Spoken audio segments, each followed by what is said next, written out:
So as the cash villains hunt continues, here's the breaking news that we're getting you that there has been a sting operation that's been conducted by the Modi government on at least 500 bank branches post demonetization. That's the news coming in that more than 400 CDs are with the finance ministry. A notified currency of 500 and 2,000 denominations that have also been recovered. We've seen the multiple seizures from across India by the IT department, and now a sting operation that's been conducted across different branches where the IT sleuths are decoying as customers and are approaching banks and seeing whether they're indulging in any malpractice. And this is how they've been able to conduct sting operations.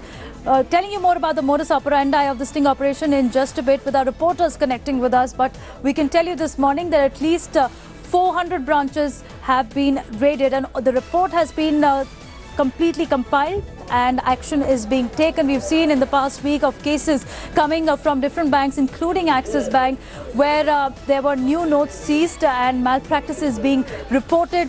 This coming at a time when there's been a cash deficit. Already the Prime Minister in his address over the weekend has said that there would be more than 50 days of pain, and slowly and steadily is when we see the system normalize, but anyone indulging in malpractice will not be spared.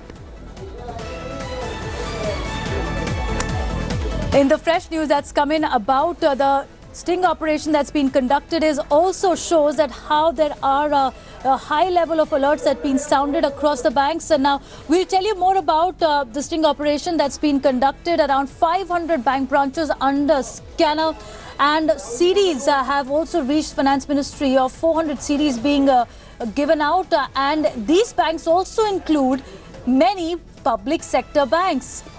Going across to India is Rahul Kaval, who is joining us with more details. Rahul, it's interesting the information coming in that even public sector banks could be involved in malpractice.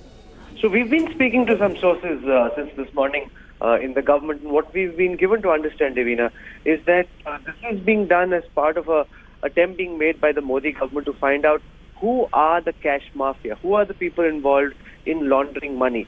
What we're also being told by the government is that this isn't a new exercise. This is something which is always done by enforcement agencies like the Income Tax Department before they conduct any raids. They always go, they have some prima facie proof on the basis of which they go out and conduct a raid.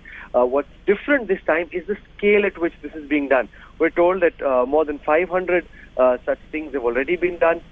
These CDs are reaching the Finance Ministry. Now remember, all of these CDs don't show acts of corruption. In some cases, it's also emerged that bank officials have rejected whatever offer was being made. But in several cases, there have been banking officials who've been found to have suggested that they were willing to transact dubious transactions in a way that they would convert black money into white. So both of those are being looked at. The general message that's being sent out by the government is that we will do whatever can be done to ensure that any corrupt person is brought to book. They're saying the raids that you've seen in Chennai, in Lucknow, in Delhi are just the tip of what is to follow. They're saying we're very, very serious about catching the culprits, and converting black money to white is something which is totally unacceptable, and more action, they indicate, will follow, Devina. Initial reports that there would be investigations done on these officers mostly once the data is compiled. So that means that we're looking nearby budget session is when there would be inquiry launched in the public sector banks as well. No, the inquiries have already started. As these sting operations are being completed, the Intelligence Bureau is involved, other investigative agencies are involved. As the CDs start coming in, they're being looked at. In cases where some malpractice has been found, they're being forwarded to the Finance Ministry, the Finance Ministry in turn forwarding it to the Income Tax Department. We've already seen some raids being carried out. So essentially, one of the other purposes in putting this story out is to create some sense of deterrence. Because in the initial days, we've seen already there are reports that about 13.5 crores of the total 15.5 lakh crore of currency in the market has already come back. Now, this is what Amit Shah said at Agenda Aaj Tak as well, that all the money that's come back into the banking system doesn't automatically become white. They're now looking very carefully at these transactions. They're doing their own sting operations to determine who are the people who are laundering this cash, Devin. All right. Thanks, Rahul, for joining us with those details.